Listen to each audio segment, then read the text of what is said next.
রাজনীতি এই শব্দটি শুনলে আপনার মনে প্রথম কোন ছবিটা ভেসে ওঠে? ক্ষমতার লড়াই, দুর্নীতি, নাকি রাজপথের উত্তপ্ত স্লোগান? আমরা এমন একটি সিস্টেমে অভ্যস্ত হয়ে পড়েছি যেখানে ভোট মানে প্রতিশ্রুতি পূরণ এবং ক্ষমতা মানে আধিপত্য। আজ থেকে 1400 বছর আগে এমন এক রাষ্ট্র ব্যবস্থার জন্ম হয়েছিল যেখানে খলিফাকে রাস্তায় একজন সাধারণ মানুষ থামাতে পারত এবং তার পোশাকের হিসাব চাইতে পারত। যেখানে অর্থমন্ত্রীকে নয় বরং রাষ্ট্রপ্রধানকে নিজের কাঁধে আটার বস্তা বয়ে নিয়ে যেত ক্ষুধার্ত মানুষের দুয়ারে।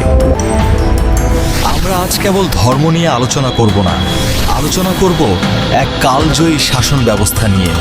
যে ব্যবস্থা মদিনার তপ্ত বালু থেকে শুরু হয়ে এই বাংলার শ্যামল প্রান্তর পর্যন্ত পৌঁছেছিল। আমরা সেই সময় সম্পর্কে জানব যখন বিচারক সুলতানের বিরুদ্ধে রায় দেওয়ার সাহস করেছিলেন এবং আইন সবার জন্য সমান ছিল। কিন্তু সময়ের আবর্তে সেই আদর্শ আজ কোথায়?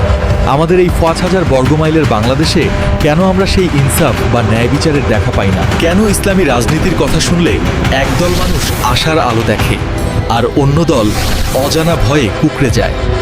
আসসালামু আলাইকুম, আমি সুমন। আজ আমরা ইসলামী রাজনীতি এবং বর্তমান প্রেক্ষাপট নিয়ে আলোচনা করব। ভিডিওটি দেখলে আপনি বুঝতে পারবেন ইসলামিক রাজনীতির সাথে বাংলাদেশি ইসলামী রাজনীতির মিল ও পার্থক্য এবং ইসলামী আইন কতটুকু ঠিকভাবে মানা হচ্ছে। খেলাফত আর রাজনীতির পার্থক্য কী? চলুন শুরু করি ইনশাআল্লাহ।